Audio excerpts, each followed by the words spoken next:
Bonjour à tous et bienvenue au rendez-vous. Bienvenue tout le monde. Comment ça va? Mettez-vous bien, posez-vous, installez-vous. Parce que cette semaine, on a un épisode spécial fête. Non, c'est Pour pas vous. l'épisode spécial fête, c'est l'épisode spécial fin d'année 2023, début Ok. d'année 2024. épisode- Désolé, pas spécial fête, mémorable. fin d'année 2023. Ok, Non, c'est on fait totalement pas la différent. fête là. Non. On célèbre. C'est pas pareil. D'accord, ok.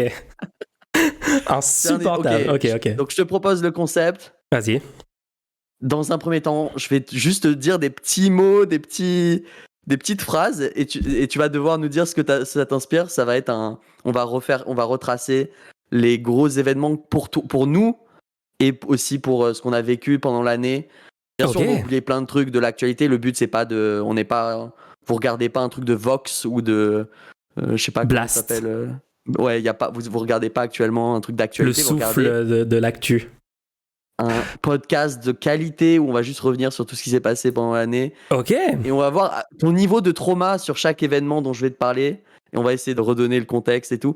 Et aussi, je tiens à dire que je te donne un joker. Ok. Tu as un joker, tu as le droit d'utiliser ce joker, tu as le droit de dire ça, on n'en parle pas.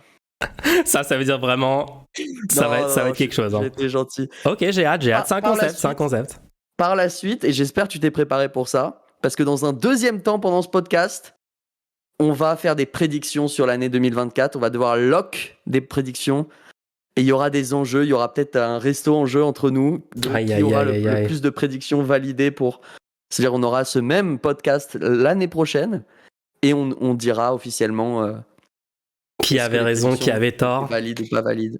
Aïe. Je suis chaud. Gros enjeux là-dessus. Je suis chaud. Allez, c'est parti. Jingle.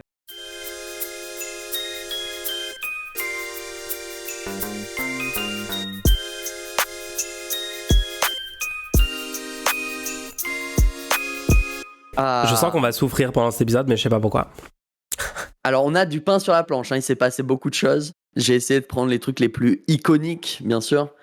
Je rappelle dès le début, parce que j'ai pas envie d'interrompre en plein milieu de l'épisode. Vous pouvez faire des dons pour poser des questions à ce podcast en allant sur le site lerendez-nous.fr, nous soutenir Oui, et poser des questions. posez-nous des questions, les gens.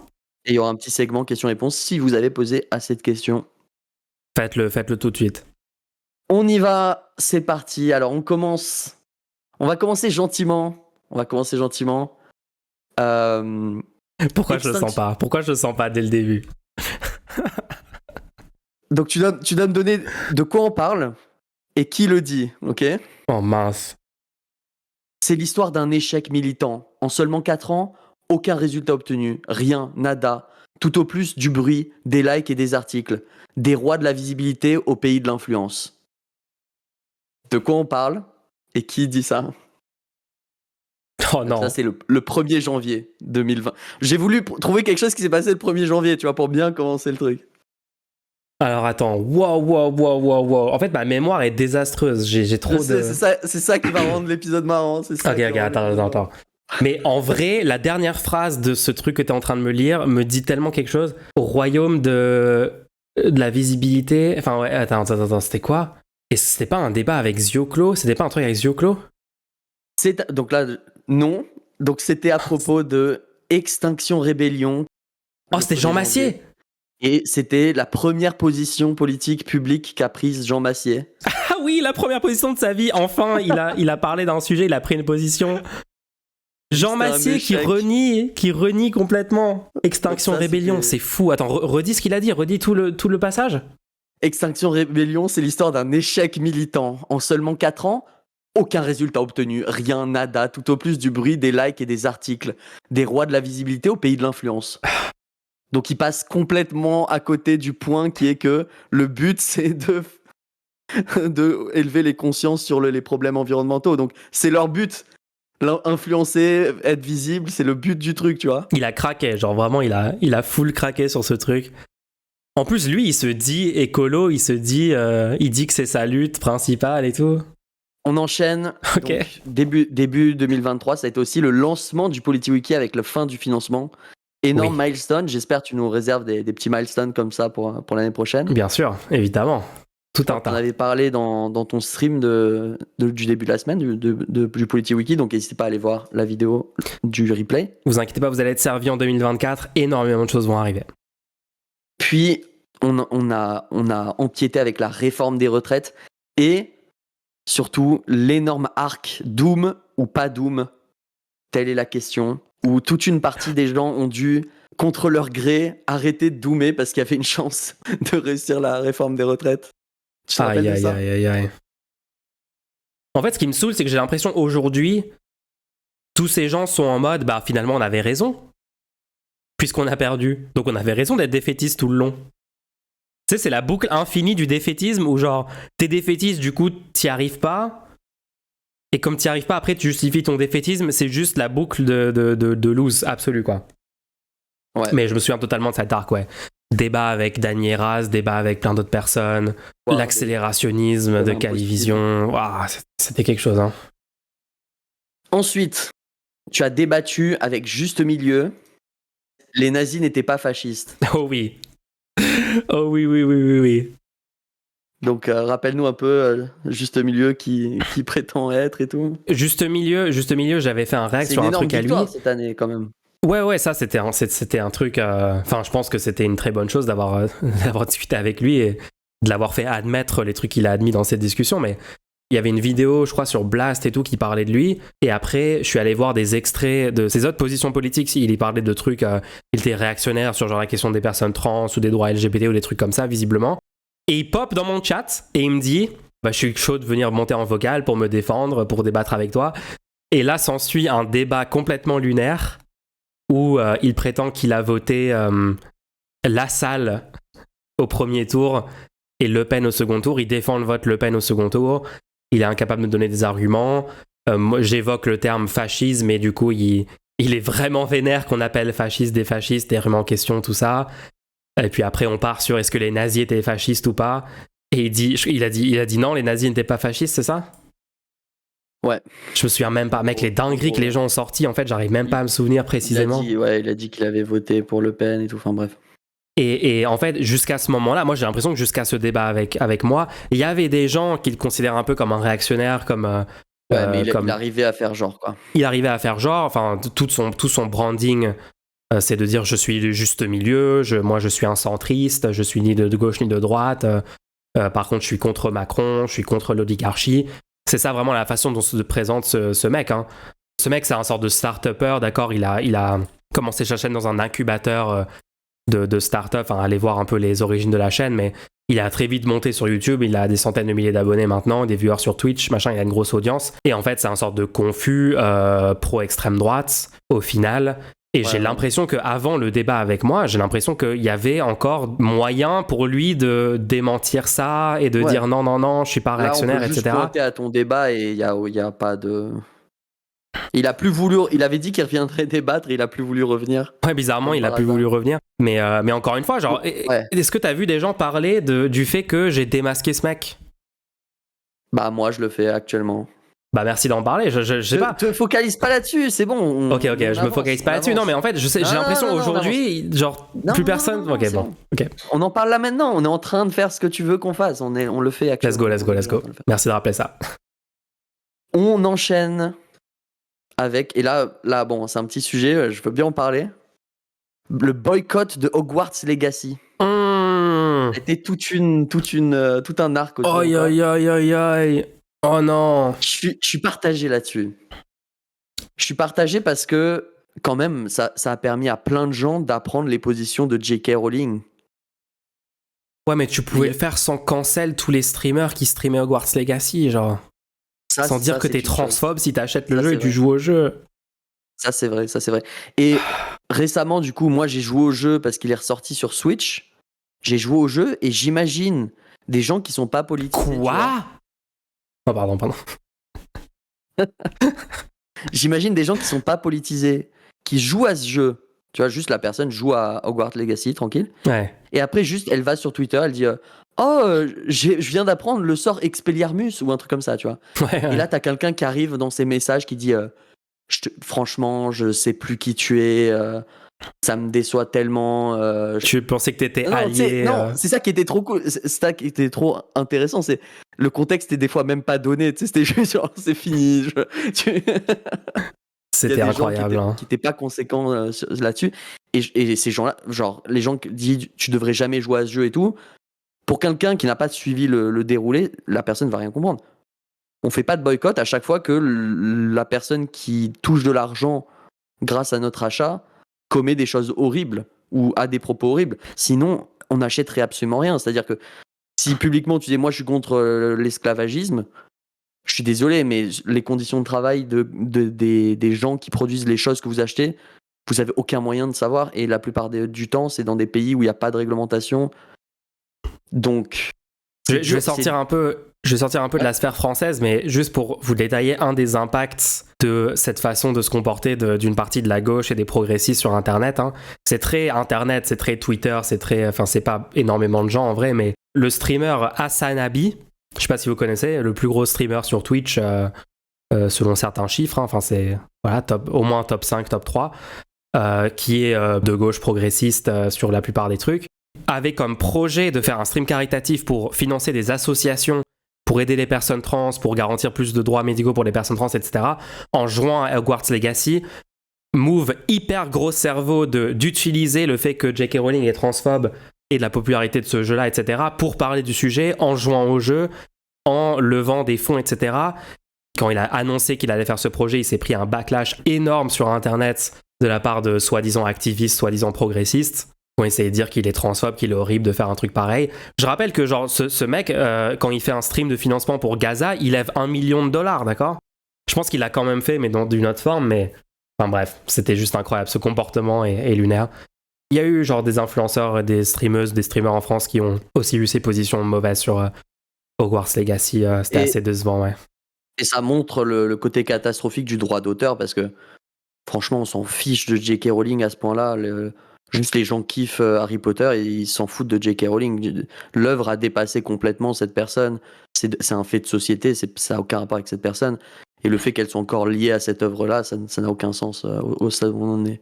Ouais, voilà, donc soyez rassurés, c'est pas transphobe de lire Harry Potter ou d'aimer Harry Potter, d'accord ? On continue. Go. Next. Fallait-il aller à l'article 7 ? Oh non ! Franchement, Nick 2023, pire année, Brûlon 2023. Tu veux utiliser ton joker là-dessus ? Non, on va en parler. Fallait-il aller à l'article 7 ? Là, il y a eu vraiment je pense qu'on peut appeler ça un gaslight, hein, en fait. Hein. Il y a eu un gaslight complet. Oui. Comme quoi LFI... Littéralement un immense gaslight. LFI était en train de faire un truc horrible en empêchant d'aller jusqu'à l'article 7. Et personne... Tout le monde restait dans cet univers où c'était genre... C'est de la politique, tu comprends pas, ils sont en train de faire un move qui va pas et tout. Et quand tu dis non, mais je m'en fous que ce soit de la politique, explique-moi techniquement en quoi c'est pas bien de pas aller de pas vouloir aller à l'article 7. Explique-moi dans le fond qu'est-ce qui est mal de faire ça. Ouais. Et il disait rien, il y avait pas d'argument. C'était juste le seul argument que j'ai entendu sur cette question, c'est Philippe Martinez a dit qu'il fallait aller à l'article 7. Et ils n'ont pas écouté les syndicalistes et ils ont décidé de pas y aller. Et quand tu dis, oui, mais pourquoi Philippe Martinez voulait faire ça ? Sachant que, je sais pas, mais pourquoi un syndicat s'intéresse au rôle des députés ? Enfin bref, ça c'est notre histoire. On a eu un débat, hein. Il y a eu une seule personne qui a osé SO à cette personne, parce que c'est la seule personne parmi les dizaines et les dizaines et dizaines d'influenceurs, d'influenceuses, de public et tout qui défendaient cette idée. Une personne a dit bon, je vais quand même essayer d'aller défendre la position sur le stream de Mulch et est venu en vocal. Et bah oui, il n'y avait pas d'argument, quoi. Il n'y avait aucune justification. La logique n'était pas présente dans le raisonnement, mais au moins une personne a tenté de discuter. N'hésitez pas à aller revoir ce débat-là si vous voulez bien vous souvenir des conclusions stratégiques sur tout ce délire. Délire qui est d'ailleurs réapparu en fin d'année de façon imprévue avec Raquel Garrido qui revient là-dessus, qui recritique Mélenchon là-dessus. On garde ça. Moi, j'essaie d'aller dans l'ordre chronologique. Vas-y, en chronologique. Encore beaucoup de trucs, je sens qu'il y a encore beaucoup de malaise. Bon, là, c'est le moment où tu as décidé d'arrêter de changer la couleur de ton canapé alors que les gens avaient payé pour ça. Mais bon, ça, non Oh mon Dieu, il mérite pas. Hein. Désolé, mon public mérite pas qu'on change la couleur du canapé. Là, il y a eu la décision du Conseil constitutionnel où tu as failli. Je crois que c'est à ce moment-là, à la décision du Conseil constitutionnel, c'est à ce moment-là que tu as perdu une année d'espérance de vie en respirant des vapeurs de lithium en fusion, en allant dans la rue, devant la mairie. Tu te rappelles Et pas de ouais. ça? On Ils allait avaient sur fait le brûler terrain, tout un il y avait stand de Ibrahim Vélib'. Osmik et un autre courageux camarade, et on a fait un stream IRL dans la manif. C'était un des moments. Bah ouais, un gros recul avec la décision historique du Conseil constitutionnel sur cette réforme et la façon dont les macronistes... Ça m'avait poussé à commencer ma série de vidéos. La première vidéo, c'était sur la décision du Conseil constitutionnel. Ouais. Et j'ai commencé à lancer une petite série de vidéos à partir de ce moment-là. Après, ça va pas empêcher tous les gens qui m'aiment pas ça va pas empêcher tous les gens qui m'aiment pas de continuer à dire que je vais jamais en manif et que je suis jamais sur le terrain et que je reste dans ma chambre. Ça a pas changé, ça a rien changé là-dessus même. Je pense que c'est important d'en parler. Ensuite, il y a eu Zelda Tears of the Kingdom. Ah oui. Meilleure chose de 2023 en vrai. Mais oui, parce que là, on parle énormément de politique, etc. Mais honnêtement, moi, depuis l'annonce, je crois que c'était fin mars, début avril, à partir de l'annonce comme quoi Zelda Tears of the Kingdom allait sortir il y avait un petit trailer avec une musique incroyable. Moi, j'ai eu la musique en boucle pendant une ou 2 semaines qui m'a hypé et tout. Yes. Et moi, ça m'a énormément aidé ce jeu. Genre juste, ça m'a donné quelque chose vraiment apprécié pendant tout le mois de mai puis juin. Souvent, on se rappelle pas que le but de la vie, quand même, c'est de passer des bons moments au final, à un moment ou un autre, tu vois. Donc c'est pas inutile, toutes les œuvres artistiques, culturelles et tout, c'est pas inutile. Faut vraiment combattre cette idée. C'est un peu l'objectif. Donc c'est un peu ce pourquoi on fait de la politique en fait. On veut juste avoir plus de temps libre et plus de liberté individuelle pour pouvoir faire des trucs cool dans nos vies en fait. C'est littéralement le seul truc pour lequel on fait ça quoi. Mais ok. Ouais, mon Adelph a reçu TOTK pour Noël. Et il s'avère que je me suis complètement accaparé la Switch de mon Adelph pendant 2 jours. Je crois que j'ai joué genre 8 heures par jour pendant 2 jours. C'était trop bien. Ce jeu est vraiment pas fait pour être terminé. Je pense qu'il a vraiment été fait avec en tête que les gens joueraient. Il n'a pas été fait pour but que les gens complètent ce jeu. Hein. Parce que moi, je suis au stade où j'essaye de compléter le jeu. Et c'est plus du tout le même gameplay et c'est plus aussi intéressant. Je pense qu'il y a tellement de choses dedans, pas pour... En fait, ils ont mis énormément de choses dedans, mais c'est pas pour que tu aies un énorme jeu, c'est pour que le jeu que tu vas toi-même vivre dedans, genre l'expérience que tu vas vivre dedans, tu vas rencontrer énormément d'éléments différents et tu vas tout le temps avoir un truc au bord du chemin, tu vois. Sans jamais avoir à compléter tout ça. Juste si tu finis l'aventure et tu as eu peut-être 20% de l'expérience, ton expérience elle est unique et tu devrais t'arrêter là, je pense. J'ai un arrière-goût sur ce jeu-là parce que moi j'essaie de le compléter et en fait c'est pas le même gameplay, c'est pas intéressant. Enfin bref, après on parle en discussion de game design et tout, c'est peut-être pas... Bon moment de 2023 alors, en tout cas. Ouais. T'as grandi avec Canal ? Non. J'adore que ça, c'est un moment marquant de 2023. Le tweet désastreux du Zul sur... Non, c'est pour introduire l'arc entier bourgeois, tu vois. Ah ouais. Enfin. Donc il y a eu un énorme arc de discussion autour du concept de bourgeois. Et ça a commencé avec ce tweet. Est-ce que t'as grandi avec... Si jamais t'as grandi avec Canal J ou Canal+, alors t'es un bourgeois, je suis désolé. Genre... Ça s'est poursuivi avec Canard Réfractaire qui a vu des gens devant un resto à Paris faire la queue et qui a dit « Regardez ces bourgeois ». Oui, alors que quel bourgeois ferait la queue pour un resto, genre ? C'est fou, hein, ouais. C'est incroyable.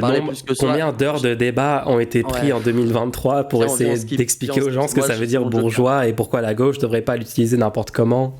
Je mets mon joker là-dessus. Aïe. C'est quelque chose, hein. Bon, ensuite, il y a eu tous les débats libéral versus communiste libertaire. Oh mon Dieu. On a découvert un nouveau. Parce qu'on avait déjà parlé à des personnes qui se disent anarchistes pendant un petit moment, tu vois. Et là, on a découvert des gens qui pensaient sérieusement que la solution à tous nos problèmes, c'est que dès que tu extrais une ressource de la terre ou de l'agriculture, ou dès que tu produis une ressource, au lieu de en faire l'usage ou la vendre ou créer un marché ou quoi que ce soit, tu dois prendre cette ressource et la mettre dans un énorme tas. Et si toi, tu veux quelque chose, tu peux aller la prendre dans le tas. Et nous, on croyait que c'était une blague. Genre, si tu parles de ça avec tes proches, les gens ils vont dire lol, c'est quoi ce délire? Non, en fait, il y a des gens qui pensent ça premier degré. Et quand tu parles avec eux, tu leur donnes un exemple qui marche pas, juste pour leur demander on fait comment dans ce cas-là. À chaque fois, ils disent ah, dans ce cas précis, on a besoin de ça, vraiment? Ce sera du travail forcé. Quoi? Après, ça nous a produit un des moments les plus légendaires de l'année, à mon avis, qui est le moment où tu as dit sur la liste des besoins, il me faut une navette spatiale. Franchement, genre. La personne a dit mais pourquoi il te faut une navette spatiale? Je dis je croyais qu'on. Mais attends, tu remets en question mes besoins. Je croyais qu'on fait ce qu'on voulait sur la liste. Genre vraiment l'éclair de génie que t'as eu à ce moment-là pour sortir le truc le plus drôle possible à demander, qui débunkait. En fait, c'est banger en fait. C'est juste banger. JPP. Mais ouais, c'était tout un arc, ouais. On continue. Continue, vas-y, continue. Waouh. Quelle année de taré en vrai, hein. Je vais casser le jouet. Si je le contrôle pas, je le casse.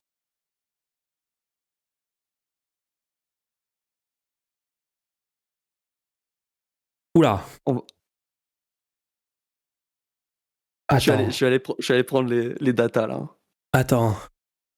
Le jouet? Qu'est-ce que ça peut être ça? Je vais casser le jouet. Si je le contrôle pas, je le casse. Je peux te donner la source, si tu veux. Peut-être chat va trouver. Ouais, donne la source. La source, il faut un indice. C'est la source. Ma source pour cette phrase-là, c'est la source d'Usul.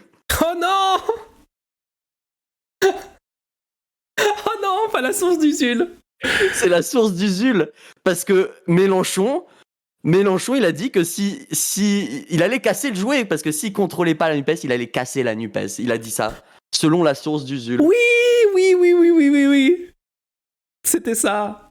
Et il y a eu tout ce truc-là où, en fait, Mélenchon était même plus là. Mélenchon était en train de faire l'Institut La Boétie, je sais pas quoi. Mélenchon était en vacances, genre il était au Panama, je sais pas où. Et il était soi-disant en train de contrôler. Et là, t'as Usul qui arrive avec sa source qui est la source I made it the fuck up, tu vois. Source I made it the fuck up. Non, mais c'était. Attends, on a une confirmation de la source maintenant, on sait tout ce qui est la source. Non, on sait pas exactement. On sait pas, ok. C'est. Ça commence par Ra et ça se finit par Quel Garrido, mais ok, je ne connais pas la source. Ça s'est suivi avec. Bon, on continue parce que c'est dans le même temps, ça. Il y a eu deux trucs simultanés. Aïe. J'ai l'impression, je suis chez Bad Mulch ou quoi, là?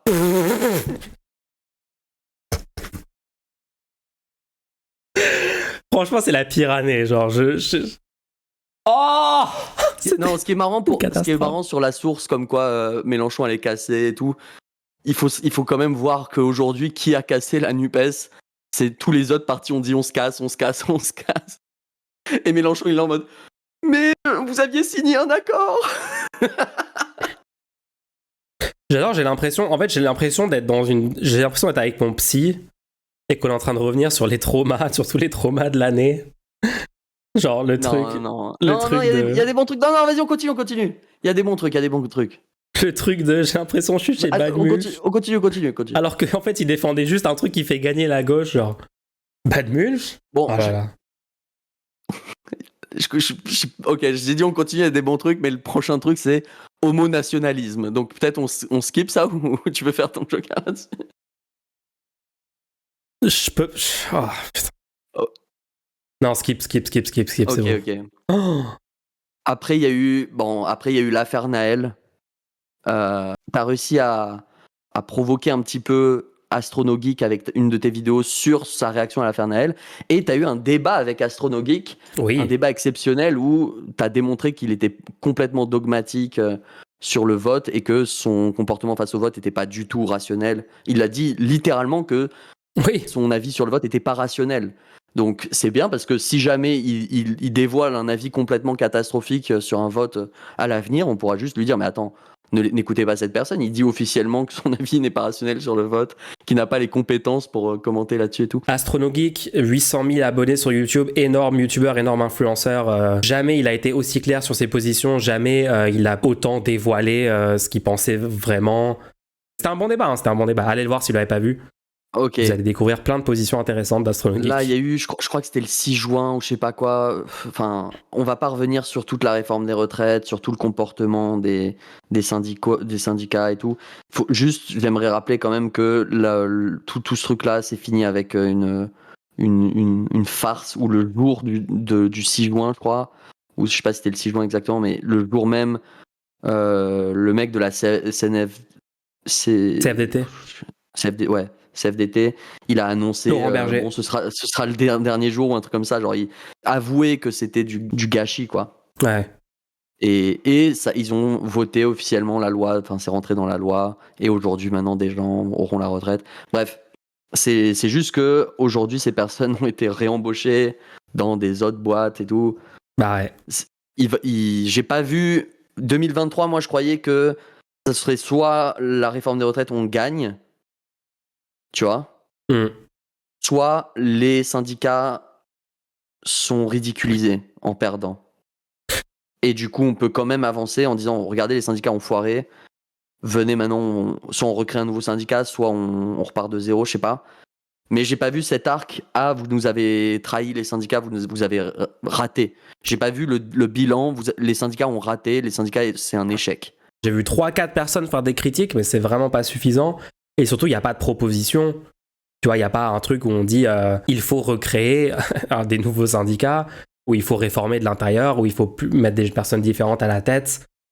Enfin ouais, il n'y a pas suffisamment de remise en question là-dessus, quoi. C'est juste lunaire d'avoir 5 millions de personnes prêtes à être dans la rue, à manifester, à se mettre en grève, et à pas réussir à créer un réel mouvement de grève générale pour gagner, quoi. Ouais. Mais bon, je pense que la remise en question là-dessus, elle peut encore venir. On va en parler de façon en 2024. Barbie et Oppenheimer. Oui, donc Barbenheimer. Pour moi, les deux films qui ont été un peu originaux cette année, je trouve que cette année, on a vraiment eu un effondrement total de Disney, en fait, dans le cinéma, c'est-à-dire tous les Marvel, tous les Star Wars, les gens en ont marre. Là, il y a eu un film Indiana Jones, je crois que vraiment qu'au niveau du cinéma, ça y est, c'est fini. Genre, les gens, ils ont compris que une licence permet pas juste de vendre le truc, il faut que ce soit un bon film.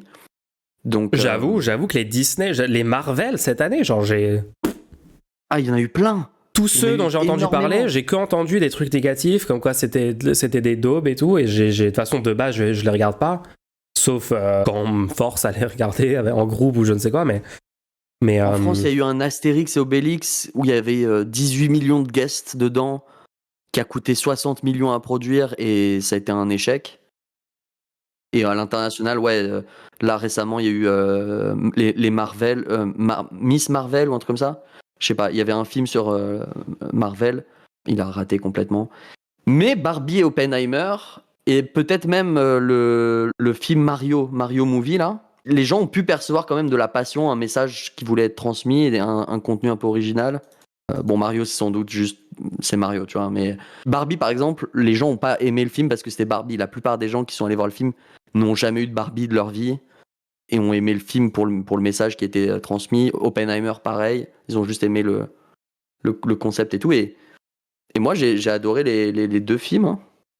De fou. Je préférais quand même Barbie. Mais ouais, je pense que Barbie, l'impact culturel a été ultra positif, quoi. Hein. Les seules personnes qui ont été vénères contre ce film, c'est genre des conservateurs bizarres. Et même, genre, ou des gens qui se disent de gauche pas très conséquents en disant genre il y a une marque, on soutient Mattel, genre c'est vraiment. Ouais, non, ça c'était désastreux aussi. C'est marrant, à chaque fois, c'est les deux catégories, c'est les fascistes, les réactionnaires et la gauche anti-stratégie et pro-défaite du mouvement qui réfléchit pas. Ouais. Le fait que ce film soit possible, que des gens ont réussi à sortir ce film, ça me fait vraiment plaisir pour la situation dans laquelle on est. C'est-à-dire, il y a des gens qui peuvent utiliser les outils du système, utiliser des énormes sommes d'argent et toucher un public très large et envoyer des messages. Je rappelle quand même dans ce film que les méchants, entre guillemets, perdent parce qu'ils vont pas voter. J'adore que ce soit ça ta partie préférée, mais en vrai, t'as raison. C'est pas trop cool. En vrai, t'as raison. C'est le fait qu'ils Genre, participent pas aux Ils sont tous en institutions. train de se battre entre eux. Ils ont divisé les hommes entre eux. Ils sont en train de se battre, genre non, toi, non, toi. Et après, ils s'arrêtent tous et disent mais attendez, c'était pas le jour du vote aujourd'hui? Et ils ont perdu. Mais est-ce que les Et gens vont le Oppenheimer, voir? ouais, Barbie était peut-être mieux, mais Oppenheimer, je trouve visuellement, il est plus stylé quand même. J'ai préféré. Ouh, attends, plus stylé, je sais pas, parce que Barbie, franchement, sur les costumes, sur l'esthétique du monde Barbie et tout, moi en fait, j'aimais bien que ce soit original, tu vois. Oppenheimer, j'ai déjà vu des films comme ça. C'est pas du tout. Ok, on peut pas les comparer. Ouais, on peut pas les comparer, mais je trouve qu'en termes d'originalité et de créativité et d'esthétique, j'ai quand même, moi, personnellement, Barbie, je préfère. Après, c'est peut-être mes goûts, c'est question de goût. Hein. Moi, sur la scène, j'aime bien les couleurs. Sur la scène où il doit faire un discours et où il a une crise de panique, ça m'a donné des frissons personnellement. Ouais, pareil. Non, ça c'était fort, ouais. Où il voyait les personnes détruites par la bombe. Après, la mise en scène de Ken qui découvre le patriarcat. Oh. J'ai juste envie de revoir ce film, en fait. C'est peut-être la meilleure scène de l'année. Il faut juste que je revoie ce film, en fait. J'ai trop envie de le revoir. C'est tellement une bonne vibe. Bon, ensuite, on revient sur Terre. Tu as annihilé le plus gros libertarien de France. Oh oui. Qui a dû partir parce que tu empiétais sur sa queue de serpent. Attends, on parle de même libertarien? On parle de même libertarien. Je pense que ce débat... Est-ce que tu as vu que récemment sur Twitter, il y a eu une nouvelle vague? C'est ressorti, genre sur Twitter, ok, si vous savez pas, ce mec, ce libertarien complètement fou est revenu sur Twitter sous un autre compte et les gens ont compris qui c'était parce que il a changé de nom, il a changé d'esthétique et tout. Pas longtemps après le débat avec moi d'ailleurs. Et ça y est, là, ils sont en train de remettre genre le clip que j'avais posté de notre débat. Ah, si les pauvres peuvent pas se soigner, ils ont qu'à faire un prêt. D'accord, mais si personne veut te prêter parce que ils se disent que tu vas pas pouvoir le rembourser, comment tu fais? Je passe pas un bon moment. Je passe pas un bon moment, je vais devoir quitter. Bon, là, on est au milieu de l'année environ. Ouais. On a un peu dépassé le milieu de l'année. Et t'as failli être cancel complètement. Mais t'as réussi à t'en sortir en prétextant des huiles essentielles. Explique-nous ça. Ils ont découvert mes poppers, ils ont été vénères. C'est de l'homophobie, hein. C'est tout simple, c'est facile à expliquer. Et du coup, j'ai dû... Juste pour vous dire, il y a j'ai dû prétendre que c'est des huiles essentielles. Il y a un vidéaste qui a une obsession particulière, même qui me fait peur, moi. Tu devrais peut-être demander une protection. Et ce vidéaste a zoomé sur le décor de Mulch et a dit, vous voyez ce petit flacon là? C'est du Poppers. Et en plus, attends, j'avais oublié que j'ai fait une vidéo et il a pris le bait de ma vidéo troll et il a fait une vidéo genre désolé, j'ai menti sur les poppers et tout. Oui, t'as dit réponse, je vous dis tout et après tu dis non, c'était pas des poppers, c'est des essentiel. J'ai bien aimé ce contenu. C'était quelque chose, hein. Putain. Bien sûr, et l'année 2023 n'aurait... Ah, attends. 2023 n'aurait pas été 2023 s'il n'y avait pas eu le lancement du Rendez-nous. Oh oui. On a lancé un podcast. Alors, il a subi des petites évolutions au fur et à mesure. Au fur et à mesure, on a su comment...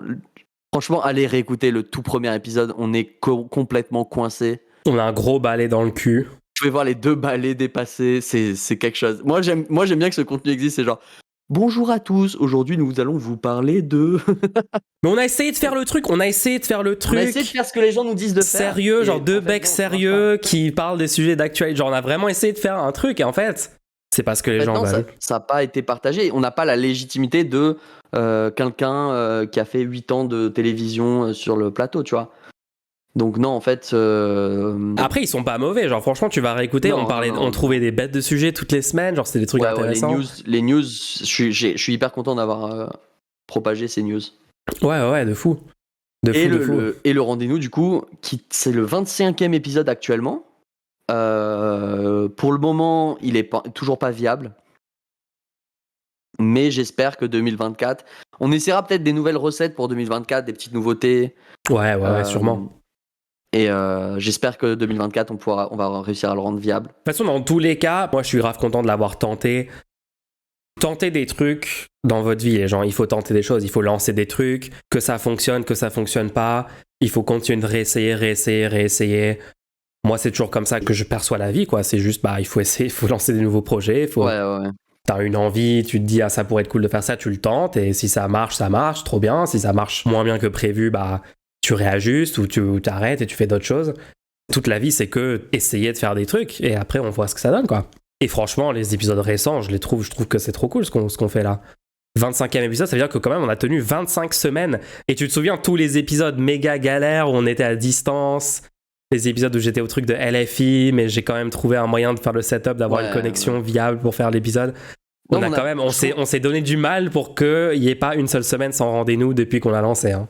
On a réussi à streamliner le process pour qu'aujourd'hui on n'a plus autant de complications. On a un site magnifique, hyper design, hyper fonctionnel, fait par BPT. C'est trop bien. On a fait des petits tracts. Oui, c'était gaulerie. Ouais. Bon, c'était bien de divaguer un peu là-dessus parce que maintenant je reviens sur une autre citation. Oula. Je pourrais redevenir abstentionniste. LOL. Je vais rien dire, juste LOL. Juste MDR en fait.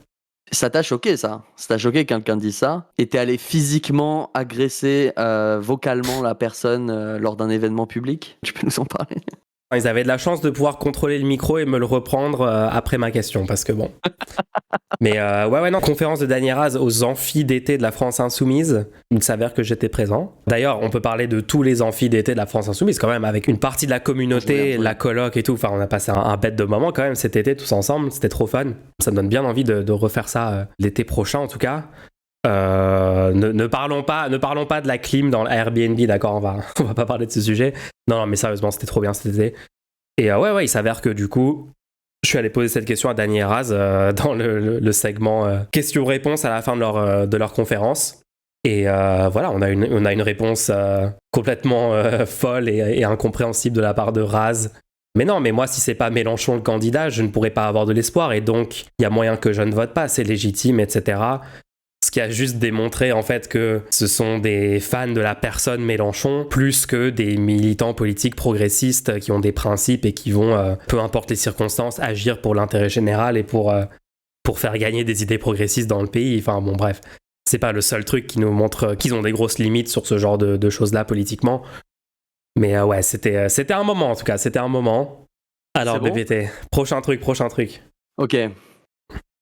Là, je suis content que t'as enfin écouté mon conseil pendant 2023 que je donne depuis début 2022. Oh non. T'as arrêté de monter les lives de stream. C'est un nouveau type de vidéo avec des nouvelles thumbnails de qualité, avec un style bien défini. Moi, je trouve que ta chaîne est beaucoup mieux maintenant qu'il y a ça. Hein. C'est vrai. Il y a eu ce gros changement dans le processus qui a été rendu beaucoup plus efficace par ce changement. Et je peux dire encore une fois que BPT avait raison là-dessus. Et que j'aurais peut-être dû faire comme ça depuis le début de la chaîne. Bref, ça m'a pas empêché quand même de faire 500 vidéos. Ça, c'est un autre truc cette année. On a dépassé les 500 vidéos publiées sur la chaîne YouTube en 2 ans. Alors ensuite, si vous vous considérez homme ou femme, vous participez à maintenir le patriarcat. Excellent tweet. Ton tweet le plus... C'est celui qui est le plus contesté, non? Je pense que c'est le plus controversé, ouais. C'est le tweet qui a le plus gros ratio de vues à like. Je pense qu'il a genre 400 000 vues et 19 likes ou un truc de fou comme ça. Un truc assez fou.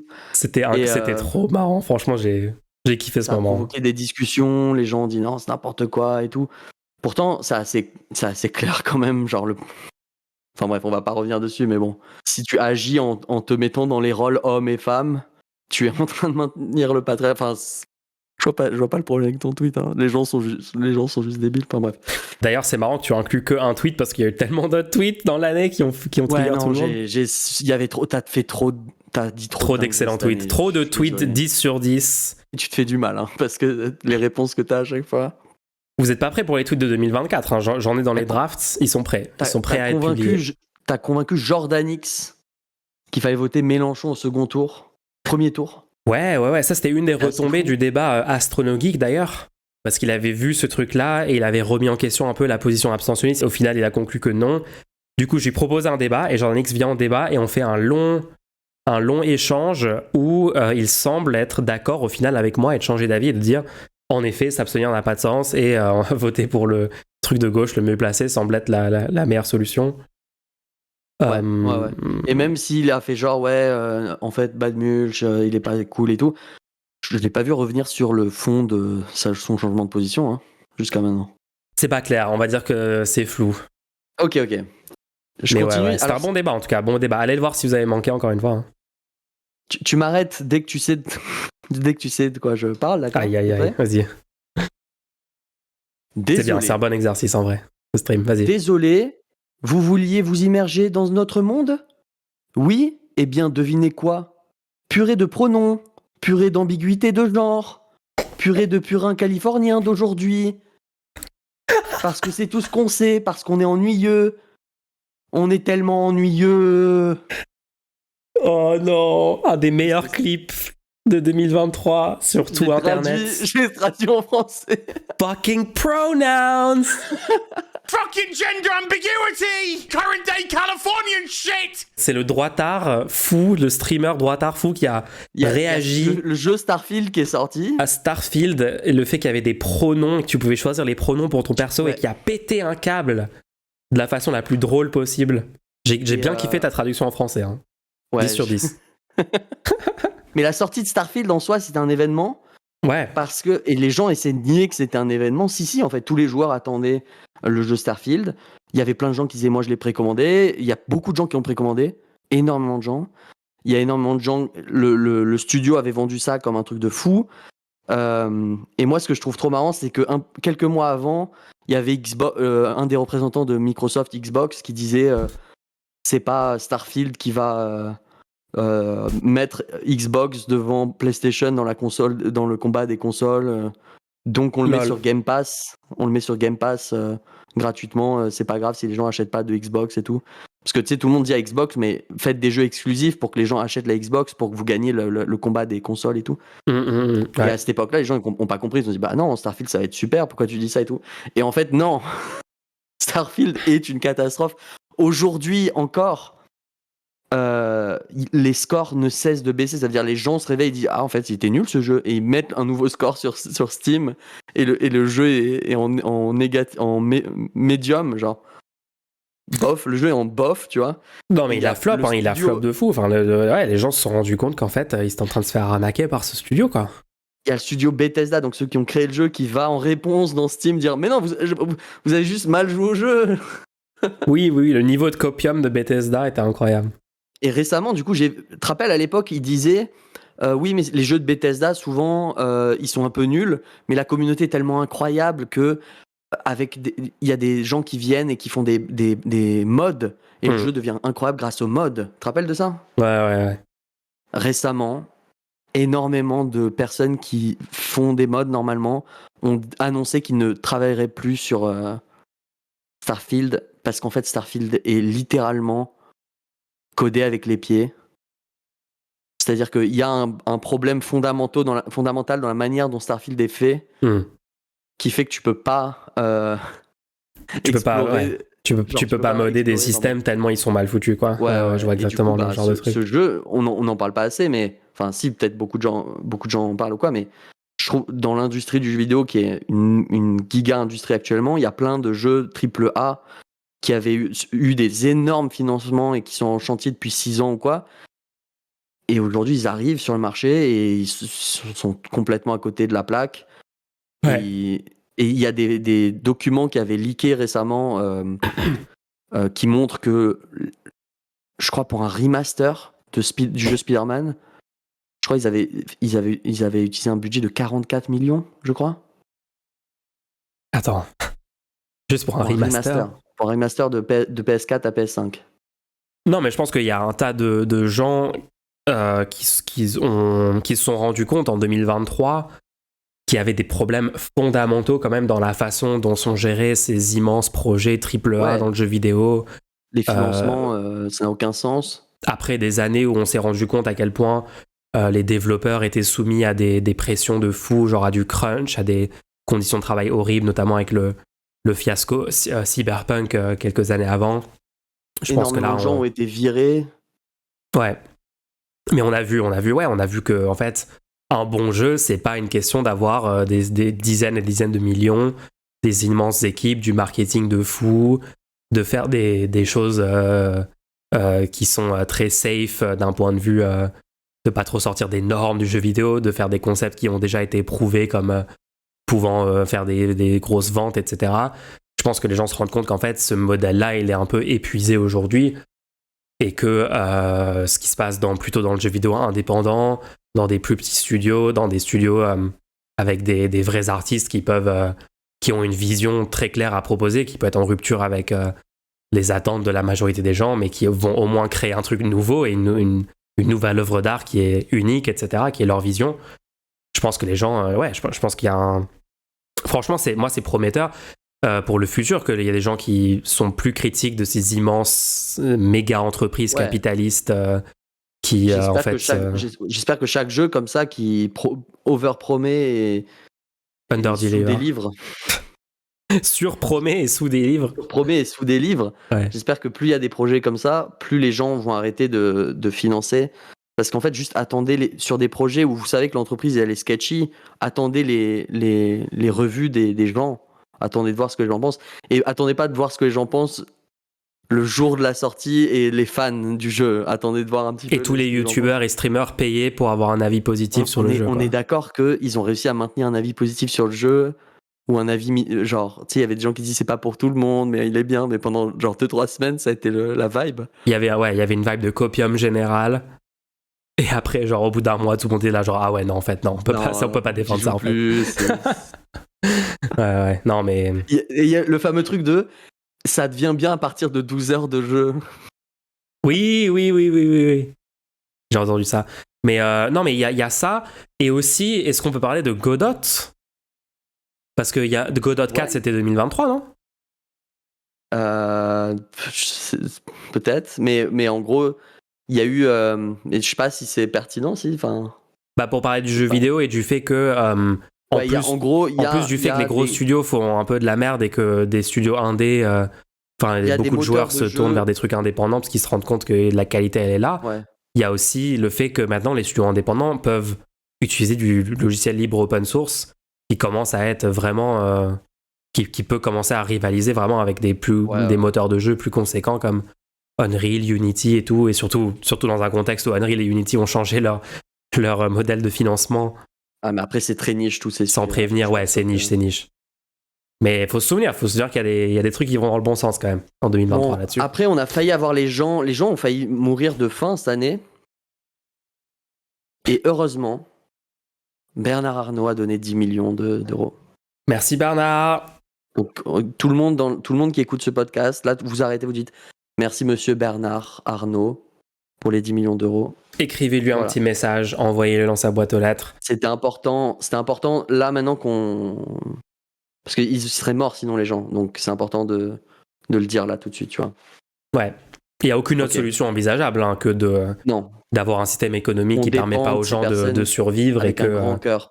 Et qu'on compte sur la bonne volonté d'une poignée de milliardaires super riches exploiteurs pour financer des associations de gens qui vont volontairement sauver leurs concitoyens en proposant de la... Ouais, non, il n'y a pas d'alternative à ça. N'essayez pas d'imaginer une autre solution, il n'y en a pas. Merci. J'ai préféré... Donc je pouvais parler d'un seul émission Backseat parce que on a déjà parlé de Jean Massier et tout, donc je me suis limité à une seule émission Backseat. J'ai failli parler de la réhabilitation de Hollande, mais... Je préfère parler de Mélenchon Unleashed. Oh oui. Abattez la citadelle. Abattez la citadelle. Faites mieux que ma génération, qui a échoué sur tous les plans, qui a perdu la lutte. Faites mieux. Abattez la citadelle. Vraiment, je sais pas, je suis désolé, toute la gauche repose sur une personne. C'était pas le high point de l'année, c'était pas ce moment-là le point culminant de l'année.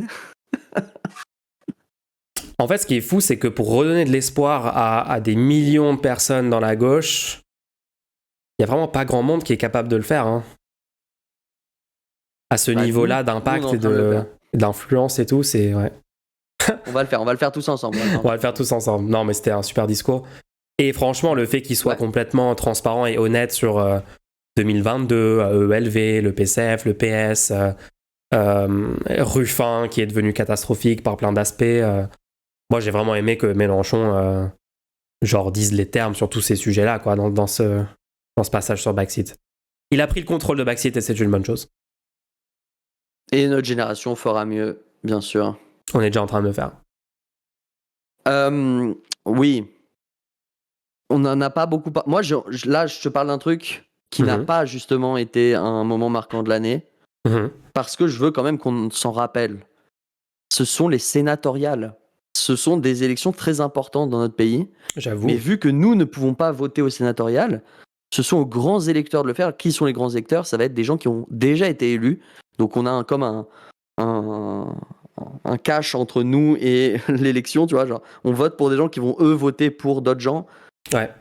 Ce qui est assez bizarre comme manière de faire parce que. Questionnable en tout cas, ouais.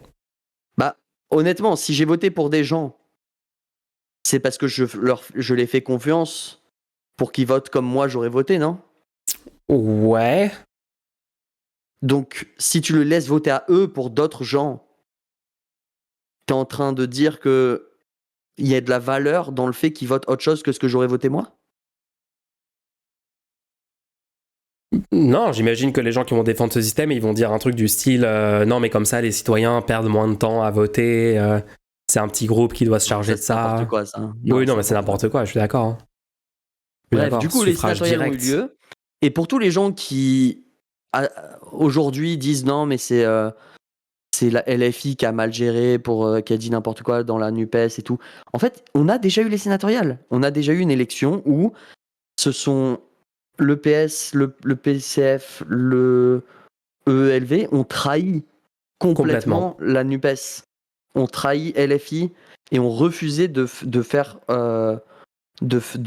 gagner la gauche. On a perdu, je crois, 11 ou 15 postes à cause de ces partis qui ont refusé de faire alliance NUPES.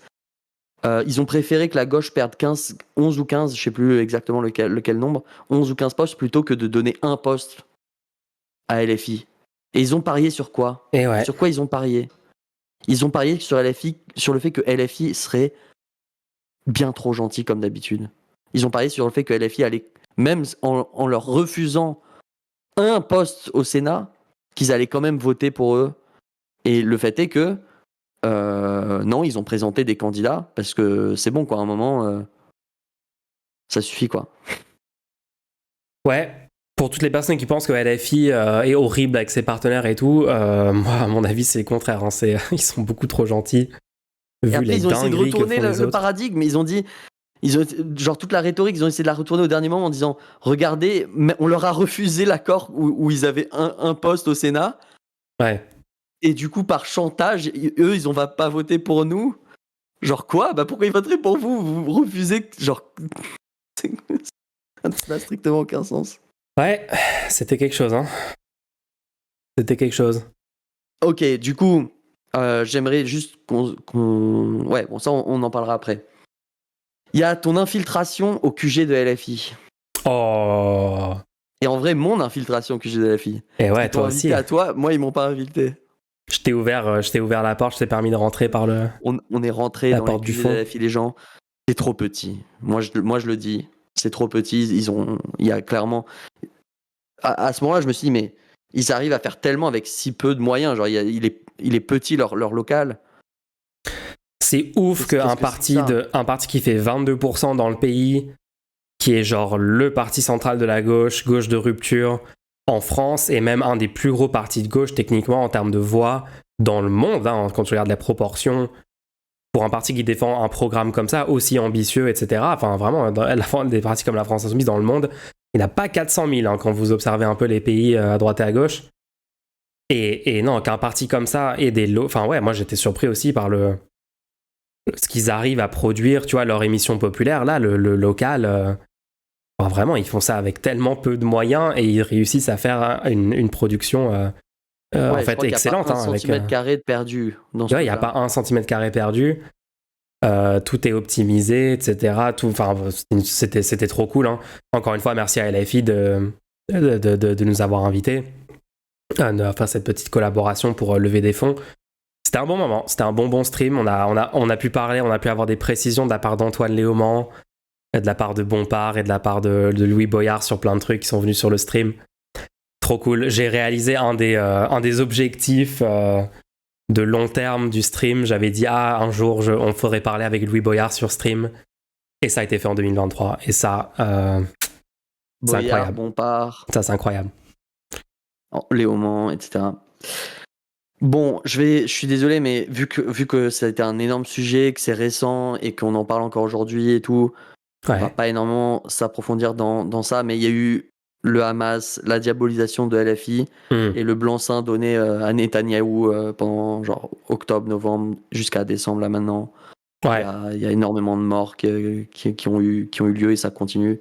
Énorme événement. C'est du contenu que Mulch traite énormément sur sa chaîne. Ouais. J'ai pas envie de kill la vibe, mais on n'oublie pas quoi. Ouais. T'as pas eu d'eau pendant un mois? Ah oui. C'est vrai. Il y a eu des galères cette année quand même. Hein. T'as pas eu d'internet pendant 2 semaines? J'ai eu deux coupures internet back to back. Et pour quelqu'un dont le job c'est de streamer sur internet, sinon je peux pas payer mon loyer. J'ai eu 2 semaines. J'ai eu d'abord 10 jours et après 1 semaine sans internet du tout. Et j'ai dû streamer avec un téléphone posé dans un buisson en achetant un câble Lightning de 5 mètres pour faire marcher la connexion. On a quand même réussi à le faire, mais au vendeur. C'était c'est vraiment l'année où on est genre envers et genre on lutte contre les éléments quoi. T'as fait caca dans un seau, si j'ai bien compris. Absolument. À l'ancienne. On a été obligé de revenir aux bases de l'humanité. Faire caca dans un trou dans mon jardin. Le pseudo-argument sur l'hégémonie de LFI avec ses partenaires. Non, mais non. Qu'est-ce que tu fais? Pardon, vas-y. Il y a eu l'arc où t'as dit officiellement que les anarchistes étaient égales aux libertariens.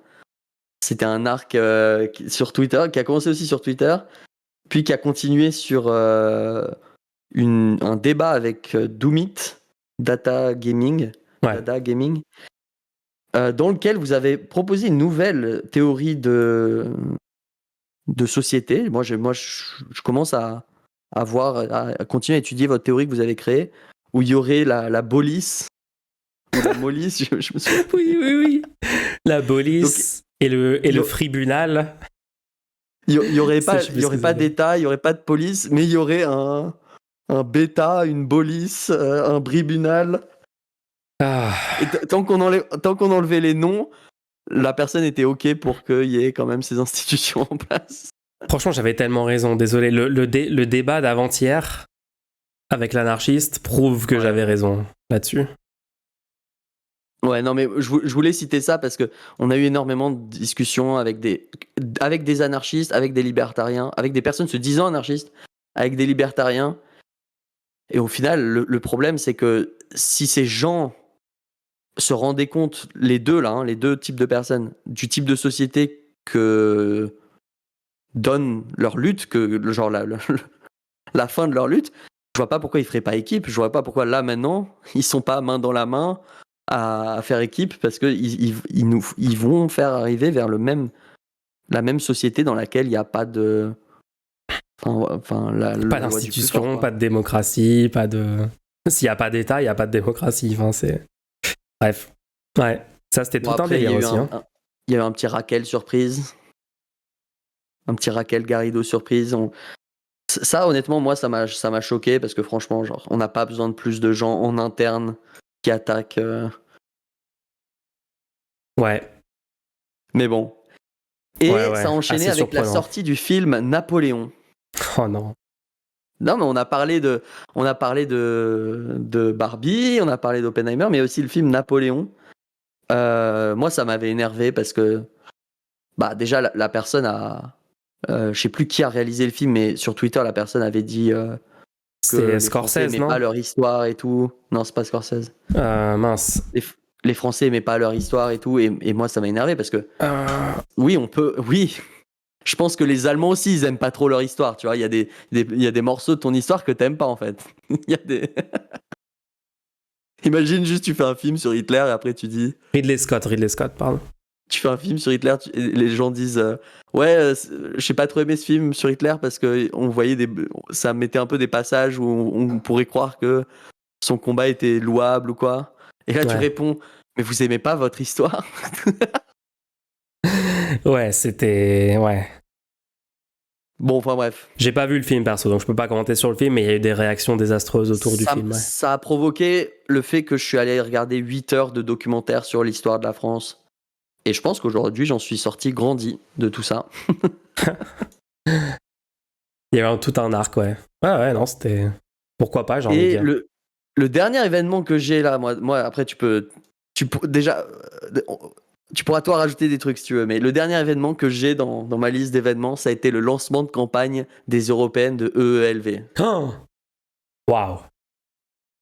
On est sur une performance de cringe, on atteint des sommets. Ouais, non, Alors avant même de parler du concept du lancement de campagne, le seul fait qu'il se lance en campagne, on est Tout d'accord que seul. beaucoup de gens aujourd'hui sont angoissés de l'avancée du fascisme et de l'extrême droite dans la politique française.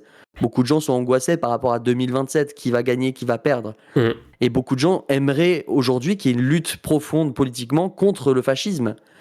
Et la meilleure manière de faire ça, bien sûr, c'est pendant des périodes électorales, de faire front commun contre le fascisme. Aujourd'hui, Macron n'est plus du tout en mesure de représenter ce front commun.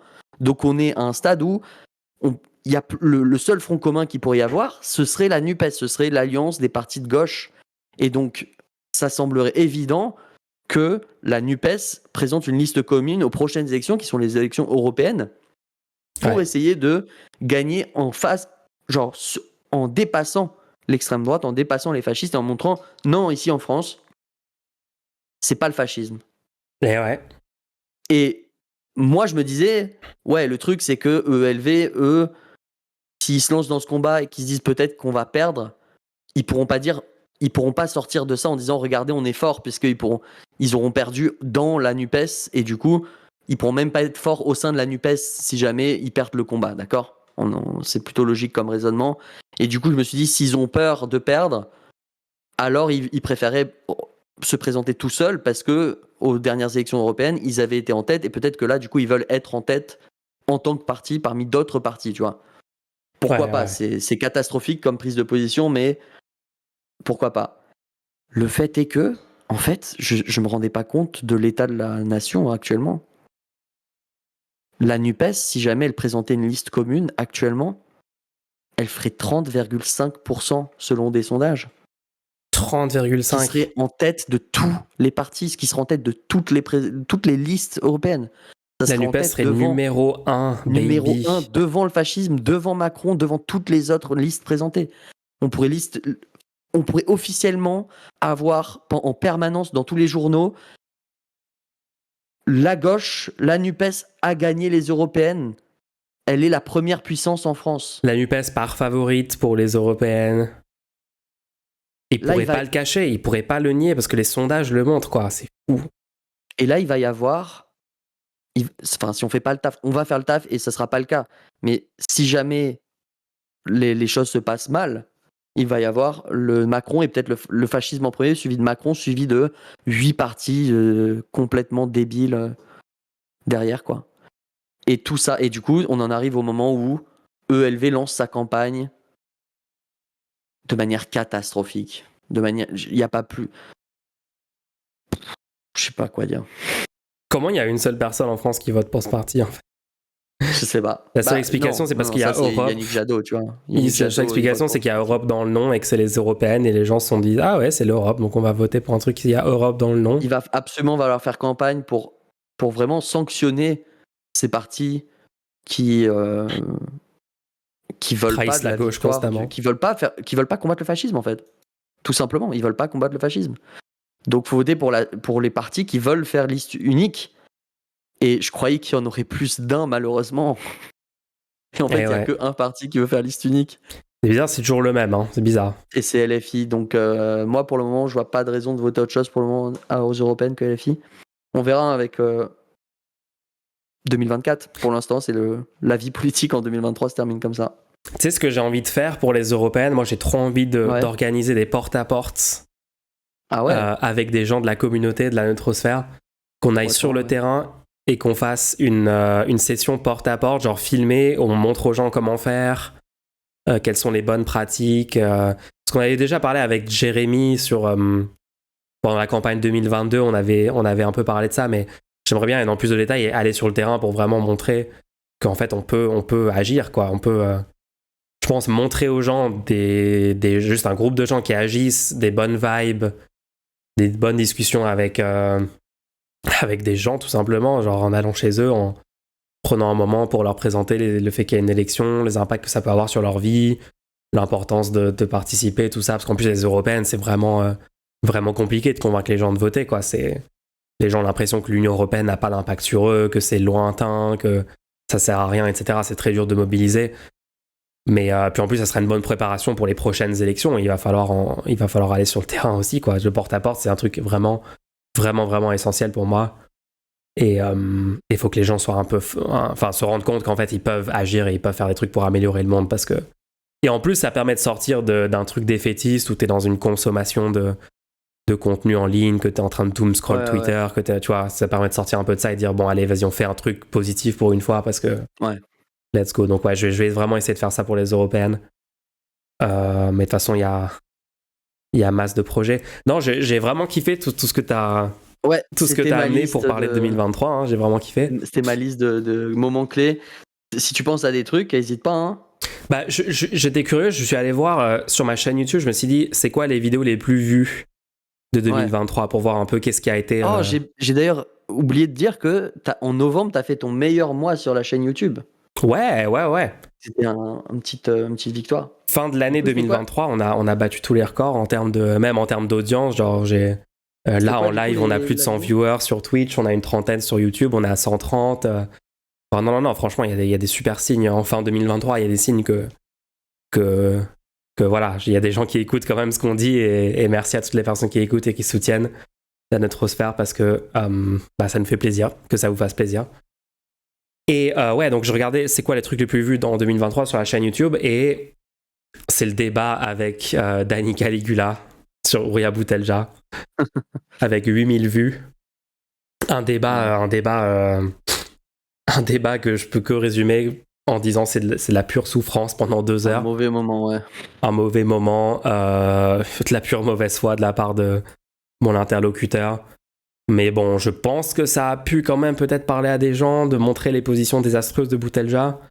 Au moins, les gens l'ont regardé, quoi. Après, la deuxième plus vue, c'était sur Raquel Garrido et le Garrido Gate où j'ai fait... où, je sais pas, l'algo a genre fortement mis en avant cette vidéo.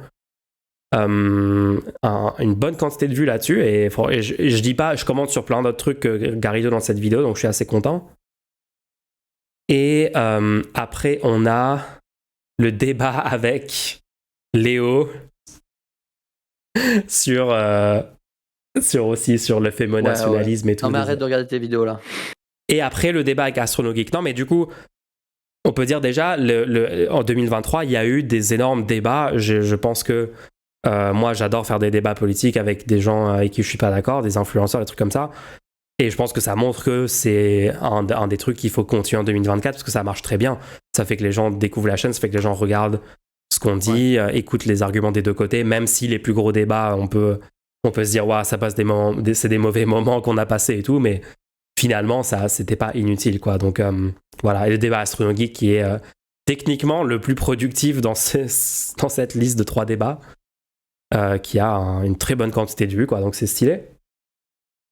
Bon, les prévisions maintenant. Ah, ok. On sort de 2023, on passe en 2024. On se retourne, ça y est, hop, on regarde 2024 maintenant. Ok. Prévision pour 2024. Prévision pour 2024. Alors, il y a des restos en jeu. Il y a une règle.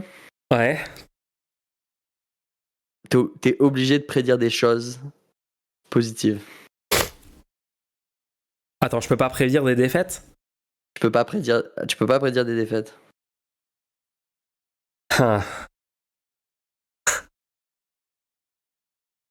Ok, bah déjà, face easy prédiction, LFI en tête des européennes.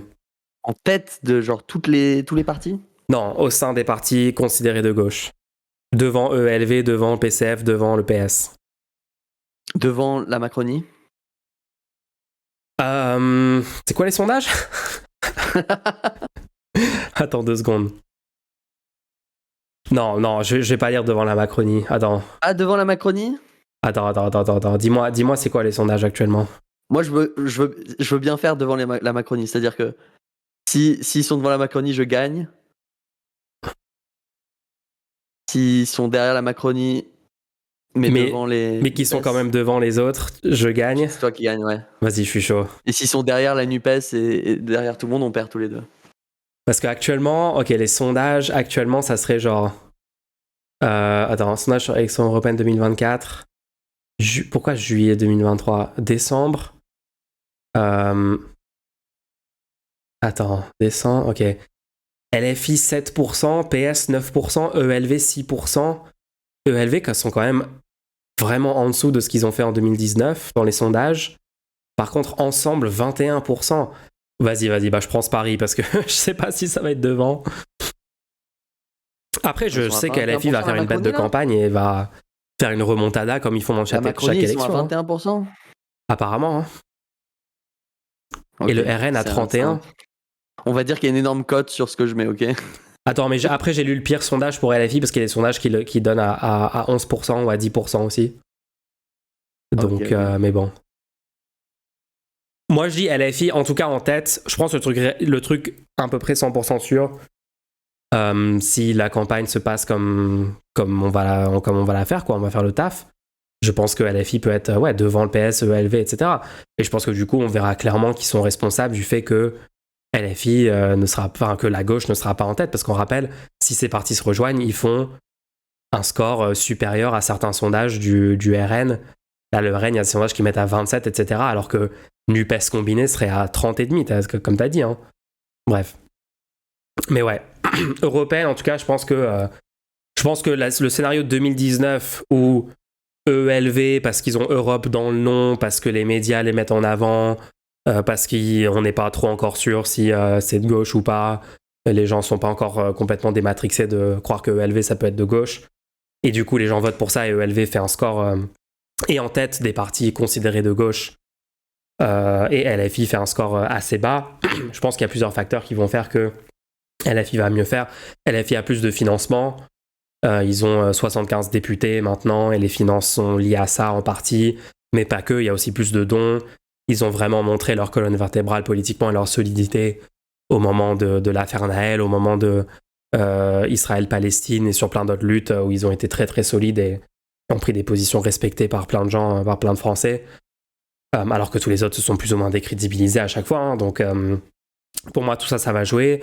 Les finances, ça va jouer. Le fait qu'ils vont faire une campagne beaucoup plus ambitieuse, alors que la dernière fois ils ont mis peu d'énergie, ça va jouer. Et je pense que LFI en tête aux européennes dans ces groupes-là, quoi. Hein. Et j'espère devant les macronistes et le Front National aussi. Hein. Pas impossible, hein, faut faire le travail. Le travail. Donc on lock ça officiellement ? On lock officiellement. Du coup, faut que tu dises clairement le truc. Ok. L'ordre il y aura LFI. LFI va faire un plus grand score que EELV, que le PS et que le PCF. Donc au sein de la NUPES, LFI sera largement en tête. Et pas juste un petit peu largement, moi je dis. Et par contre, en fait, ça me saoule de dire ils seront pas devant En Marche et tout. Genre, ça me saoule de dire ça. C'est le pari que tu fais. C'est le pari que je fais. Mais ils seront pas devant En Marche. Et moi je dis ils seront devant En Marche. Je te laisse avoir la take anti-dooming à 100% pour que tu sois le plus basé, d'accord ? Mais ouais, non, c'est prédiction officielle. Loqué officiellement. Okay. On dit quoi ? Qu'est-ce qui est en jeu ? Qu'est-ce qu'on est en train de mettre en jeu pour ce... On fait quelques prévisions comme ça. Ouais. Et celui qui a le plus de prévisions validées, il a un resto. Ok, un bon resto ? Ça dépendra de notre situation. Ok, ça dépendra de la situation financière de la neutrosphère. Ok, j'aime bien. Ok, alors attends, est-ce que j'ai une autre prédiction ? Ok, autre prédiction, en 2024, je vais lancer une nouvelle chaîne et je vais battre mes records de vues sur YouTube. C'est-à-dire tes records de vues ou tes records d'abonnés? Les deux. Il faut que tu donnes un chiffre, il faut que tu donnes un nombre quantifiable pour qu'on puisse techniquement quantifier tout ça. Waouh. Ok, attends.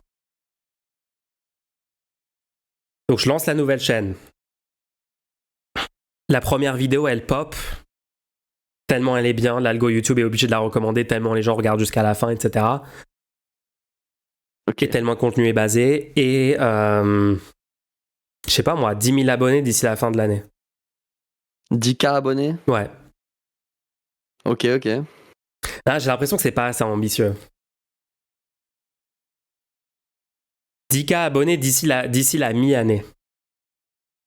10K abonnés mi-année? Ouais. D'accord. Ça a été lock. Vas-y. Moi, je vais sortir un jeu en 2024, un jeu vidéo, et je vais pouvoir en vivre. J'aime bien. Genre, j'aurai un... Mais j'ai pas envie de parier contre j'aurais des toi revenus. là-dessus. Non, mais on fait des prévisions. Toi, t'as fait cette prévision-là, moi, je fais celle-là. Ok. Ça veut dire quoi en On peut vivre? avoir vrai tous les deux, tu vois. Ça veut dire quoi en vivre? Combien tu gagnes par mois avec ce jeu? Waouh! J'ai plus le droit de toucher des aides. Ah, c'est pas mal ça. T'as plus le droit au RSA? Non, mais parce que ça pourrait arriver, même si j'ai... Même, ouais, ça arrive. Merde. Aïe. Oh non. Oh non, Je sais pas, 2024. allez. 800 € par mois. Ouh, c'est pas mal ça, hein? J'aime bien. Pas inatteignable. Ça te ferait une belle situation. Ok, vas-y, je suis chaud. Donc tu Belle lock. situation. Oui, sous le Tu seuil de publies- pauvreté, tu c'est une publies belle ton- situation. Ouais. Tu publies ton méga jeu et il fait assez de ventes pour que tu puisses en gagner ce revenu-là. Sur l'année, genre tous les mois tu fais ça? Alors, je publie un jeu, ça c'est un statement, tu vois. Ouais. Et je peux vivre de ça, de la création de jeux et tout. Peut-être que je publierai plusieurs jeux, tu vois. Ok, j'aime bien, j'aime bien. Ok. Bon, attends, maintenant, ok, vas-y, lock cette prédiction. Il me faut une prédiction. Il faut que je fasse une prédiction politique. Il faut que je fasse une prédiction. J'adore qu'on va réécouter ces trucs l'année prochaine. Ça va être une catastrophe. Hein. Non, soit on dira genre, on était naïf, c'était pas assez, ou alors c'était trop et tout, ça va être marrant. Ça va être marrant, ouais. Faut que je fasse une prédiction. Imagine, t'as 500 000 abonnés, t'es là en mode putain, tu te rappelles à l'époque, on était dans la dèche, on se disait qu'on aurait même pas 10 000 en mi-année. Ouais. Imagine, je fais moins d'abonnés que sur ma chaîne actuelle. Ce serait marrant, ça. Ok. Alors. Ah, il me faut des prédictions stylées. Elsa Faucillon rejoint la France Insoumise.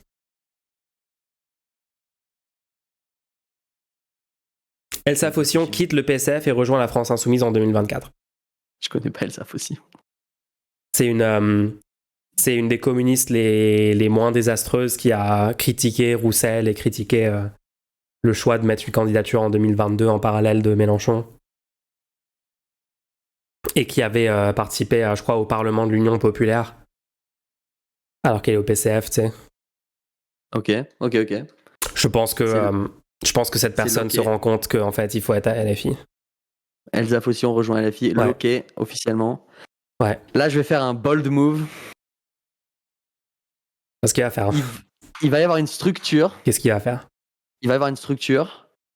Alors, j'ai envie de rester très large dessus, sur le type de structure. D'accord? Okay. Je veux qu'il y ait le maximum de tolérance pour le type de structure dont on parle. Ça peut être soit un accord, soit un parti, soit un mouvement, soit une signature, des signataires d'un édito, ok? Ouais. Dans lequel il y aura Cazeneuve, Hollande, Oui, j'aime bien ça. Raquel Garrido, Clémentine Autain et Ruffin. Wow. En vrai, c'est valide, hein. C'est valide comme prédiction. Et je veux officiellement qu'on valide cette prédiction, même si c'est un truc du style appel à la gauche et qui sont signataires, tu vois. Genre, même le plus petit mouvement, plus petit move en commun, tu vois. Parce que j'ai quand même donné beaucoup de noms. Donc je veux que tu me valides ce truc-là. Ok, vas-y. C'est bien, en vrai, c'est bien. J'ai donné pas mal de noms. Hein. T'as donné pas mal de noms. Ok. J'ai failli mettre Cahuzac, mais je pense qu'il est trop loin pour revenir, hein, Cahuzac. J'ai failli dire prédiction, on fait un stream avec Jean-Luc Mélenchon. C'est peut-être un peu ambitieux pour 2024. Ouais. Non, je vais pas le mettre. Je pense on fait une série une web TV avec Jean-Luc Mélenchon. Une web TV, on fait un podcast. On Mélenchon sur le rendez-vous. Une web série. Ah, c'est vrai que t'as oublié Manuel Valls dans ta liste. Non. Il y aura pas Manuel Valls. Non. Ok, je l'ajoute à la prédiction, il n'y a pas Manuel Valls dedans. Non. Non, je déconne. Non, c'est déjà la prédiction la plus spécifique et improbable possible. Non, parce qu'il y a quand même des chances qu'il y ait Manuel Valls dedans. Oui, il y en a quand même, ouais. T'as autre chose en réserve? Ah, j'ai rien d'autre, hein. Je sais pas.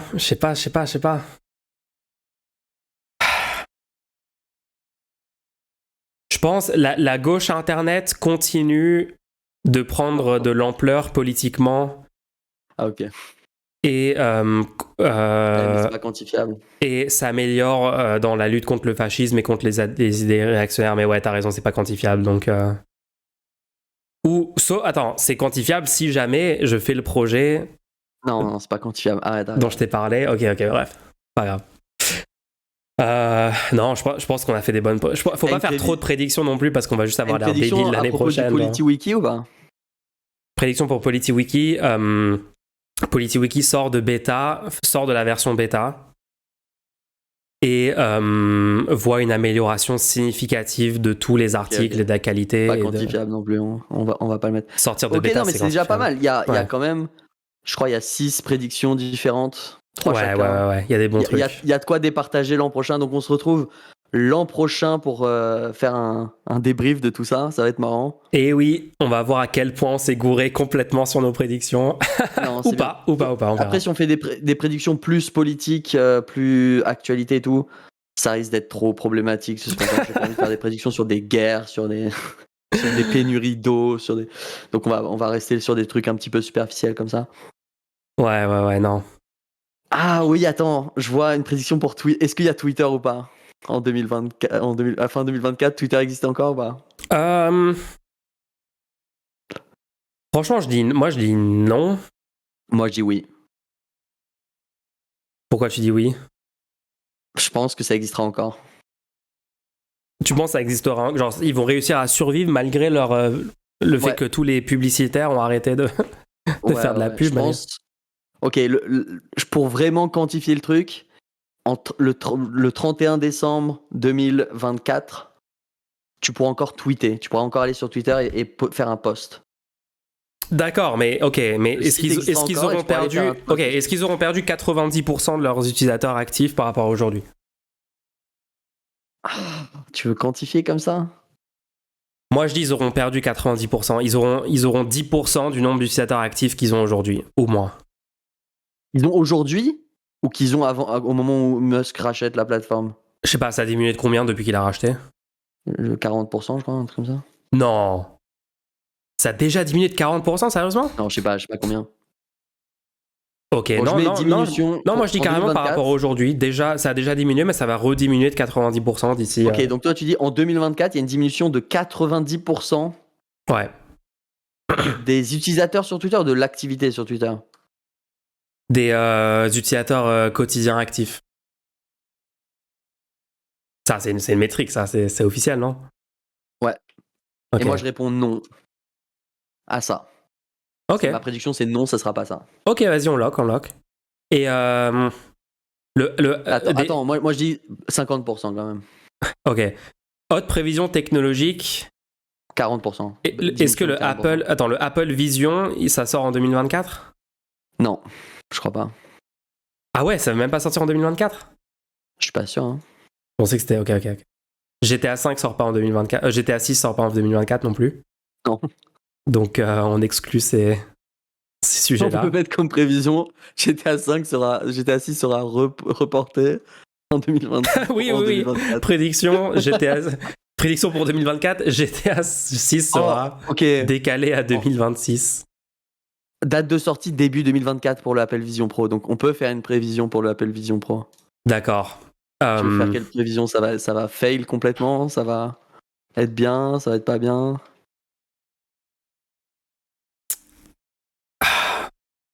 En fait, je sais pas, parce que à chaque fois que les gens ont fait une prédiction qu'un truc Apple allait fail, au final, ça a marché plutôt bien. Mais j'ai l'impression que le Vision Pro, c'est quand même très très très différent comme produit de ce qu'ils font maintenant, donc... La Switch 2 aussi. Est-ce qu'il y a une Switch 2 en 2024? Non. Moi, je dis non. Est-ce qu'elle est annoncée en 2024, la Switch 2? Ouais, allez, annoncée en 2024. Attends, mais c'est quoi? C'est Switch Pro, Switch 2? Non, mais viens, on arrête les prédictions. Les technologies, en plus, les gens savent même pas quoi. Non. Les gens s'en foutent. Ok, bon, bah c'est pas mal, on a lock pas mal de... Ouais, on va voir à quel point c'est gouré l'année prochaine. Officiel. Est-ce qu'on passe aux questions? Ouais, on passe au segment questions-réponses. Let's go. C'est parti, les gens. Alors, on a une question, n'hésitez pas à continuer à poser des questions. Vous avez le lien dans le chat ko-fi.com/le-rendez-nous pour poser votre question. Vite, parce qu'on approche la fin. Ouais. Donc, super question de Clearalia. Salut à vous deux. Et aussi, c'est même si vous n'avez pas forcément de questions, vous pouvez aussi faire un don pour soutenir le contenu, pour soutenir le podcast, pour nous soutenir. De fou. Pour soutenir le lancement 2024 du podcast. Et ouais. Pour qu'on continue à faire ce contenu. Donc même si vous n'avez pas de questions, vous pouvez aussi faire juste un don pour soutenir le contenu. Exactement. Alors, salut à vous deux. Voici ma question. Comment concilier militantisme et santé mentale? J'ai l'impression que c'est un taf de funambule. La réponse est oui, c'est un taf de funambule. Ouais. Ouais. C'est pas facile, ouais. En fait, tu peux pas être catégorique là-dessus. Tu peux pas te dire allez, je vais full militantisme, je vais jusqu'au bout de mes convictions et je fais que du militantisme tout le temps. Chaque seconde où j'en fais pas, on est en train de perdre la lutte et c'est une seconde que j'aurais pu investir dans le militantisme. Je vais à toutes les manifs, je participe à toutes les assos, je vais à toutes les réunions, vous pouvez pas. Tous les ingrédients de tout ce que je consomme et je peux pas faire trop ça. Par contre, tu peux pas non plus faire l'inverse. Tu peux pas dire j'abandonne complètement le militantisme, je fais plus rien parce que c'est trop compliqué. Parce qu'en fait, tu vas aussi devenir fou en faisant ça. Genre, tu vas snap complètement. Genre, tu vas dire non, tout va bien, non, tout est pas. Tu vois ce que je veux dire? Ouais, la plupart des gens qui abandonnent complètement le truc ensuite deviennent des sortes de cyniques et même deviennent toxiques envers des gens qui sont encore dans la lutte et croient encore qu'on peut changer le monde, etc. Ce qui est vrai, hein, c'est une croyance qui est vraie. On peut changer le monde et on va le faire, on est en train de le faire. Et ouais, il y a un tas de gens qui sortent de ça et qui activement deviennent toxiques pour la lutte. Hein, ouais. Mais non, moi, franchement, mais honnêtement, mes conseils là-dessus, ça va paraître très basique, mais genre, prenez soin de vous, en fait. Prenez soin de vous, mettez-vous bien dans votre vie personnelle. Vous pouvez pas vraiment être efficace pour la lutte si vous n'avez pas une certaine sécurité dans votre vie, si vous n'avez pas de quoi vivre confortablement, juste avoir des revenus suffisants pour payer vos besoins élémentaires. Par exemple, je connais parfois des militants et des militantes qui sont dans des situations de grande précarité, de grande galère personnelle, mais qui passent quand même un fort pourcentage de leur temps dans des trucs comme ça et qui vont pas bien en fait parce que ils doivent juguler problèmes personnels, enfin jongler, qu'est-ce que j'ai dit, juguler. Ils doivent gérer à la fois des situations personnelles compliquées, des situations personnelles compliquées, de la précarité, de la souffrance, des relations toxiques, des trucs comme ça. et en plus la lutte politique. Et moi je dis que, mettez quand même votre bien-être personnel en priorité. Ça veut pas dire faites zéro truc, mais si vous sentez que c'est un clash clair avec votre bien-être, il faut quand même que vous ayez une bonne vie, d'accord? Moi, je veux que la gauche, que les gens progressistes, que les gens de gauche soient confortables, soient dans des bonnes situations financières, soient dans des bonnes conditions, soient heureux dans leur vie personnelle, soient stables. Et aussi, ne négligez pas votre santé, quoi. Essayez de manger correctement, essayez de... Si vous vous sentez bien, si vous êtes bien, vous serez 100 fois plus efficace de toute façon pour le militantisme derrière que vous voulez faire. Souvenez-vous à chaque fois, et ça c'est vraiment des écueils dans lesquels beaucoup de gens de gauche assez jeunes, ils tombent et tout, à être à fond quand ils sont jeunes et après faire un burn-out militant et arrêter complètement et sortir du mouvement. Souvenez-vous que c'est des luttes de long terme et même de très long terme, des trucs qui vont prendre des décennies. Les luttes dont on parle là ne seront probablement pas terminées, c'est sûr, d'ici notre mort, d'accord? La lutte contre les normes de genre, la lutte contre le patriarcat, la lutte contre le capitalisme, ces choses-là, c'est des trucs très très très long terme et on va pouvoir faire des grosses avancées et des gros changements ultra positifs au cours de notre vivant, mais en fait c'est des générations et des générations de gens, ça fait des générations et des générations qu'on lutte pour améliorer le monde sur tous ces aspects-là et ça va continuer après nous, donc c'est un truc de long terme, donc il faut, c'est impératif de se ménager et de penser à votre santé, à votre bien-être long terme et si ça veut dire diminuer le temps que vous passez, l'énergie que vous passez ou dépensez votre temps plus efficacement dans ces luttes-là pour avoir plus de temps pour vous et prendre soin de vous pour que vous puissiez justement en total sur le long terme passer plus de temps et être plus efficace. Faites-le, d'accord? Faites-le, prenez soin de vous, prenez soin de votre santé, parlez à vos proches, ayez une vie sociale, accomplissez des objectifs personnels, mettez-vous des objectifs atteignables de trucs que vous voulez faire dans votre vie qui sont pas forcément de la politique, faites-les aussi. Voilà quoi, je sais que ça peut paraître basique et dit et redit comme conseil, mais vraiment, touchez de l'herbe, la santé, faites un peu de sport, le sport c'est pas à négliger. Franchement, vous serez en meilleure forme. Il y a aussi autre chose, selon moi, c'est, mais ouais, tout ce que tu as dit, ça, c'est super, c'est le regard des autres qui va être problématique, parce que quand vous faites du militantisme, vous demandez des changements de société, vous demandez des changements d'attitude à l'échelle de la société, vous demandez en général pas des changements pour une personne, vous dites en tant que société c'est pas normal qu'on fasse ça, donc que ce soit pour l'écologie, que ce soit pour le racisme systémique, pour le sexisme, pour le patriarcat, tout ça, et du coup vous allez envoyer des messages, il faut pas faire ci, il faut pas faire ça. Ce qui est important, il faut que les gens fassent avancer ces rhétoriques, c'est une bonne chose. Mais du coup, dans vos proches, parce que la question c'est comment on fait pour allier le militantisme et la santé mentale, quand vous allez juste vivre votre vie normalement en essayant d'avoir juste une vie normale, en essayant juste de par exemple, vous avez besoin de manger, vous allez manger, vous avez besoin d'acheter des affaires, vous allez sur Amazon, je sais pas quoi. Vous allez avoir des gens dans vos proches qui d'habitude n'ont aucun problème avec ce type d'action, n'ont aucun problème avec des gens qui, par exemple, vont manger des trucs avec de l'huile de palme à l'intérieur, ou vont acheter des produits sur Amazon. Ils n'ont pas de problème avec ça en vrai.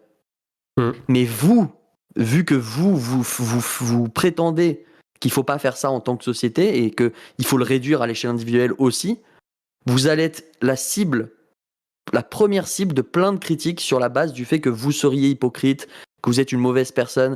Et il faut faire très attention parce que autant il y a des gens qui font ça, c'est l'extrême minorité, ils font ça de manière sympa en disant « Ah, mais t'avais pas dit qu'il fallait pas manger ça ?» Et là, tu leur expliques genre « Ouais, en fait, c'est un problème et bon, là, j'ai juste un paquet de M&M's, donc je le mange, tu vois. Mais ouais, en vrai, il faudrait pas que ça existe, il faudrait qu'il y ait une loi pour interdire ça dans les paquets de produits et tout, pour pas que quand je suis dans le RER, c'est le seul choix que j'ai à acheter dans une machine à distribuer, tu vois, un truc comme ça. » Exactement. Et la plupart du temps, c'est pas des gens qui font ça pour vous poser des questions ou pour s'intéresser, c'est des gens qui, eux, ne vont pas faire le militantisme que vous faites et vont essayer de vous décourager ou de suggérer que vous êtes hypocrite pour vous faire abandonner et pour que Ouais. eux puissent continuer à faire ce type de choses-là sans culpabiliser. En tout cas, c'est ma supposition sur pourquoi ils font ça, sinon je comprends pas.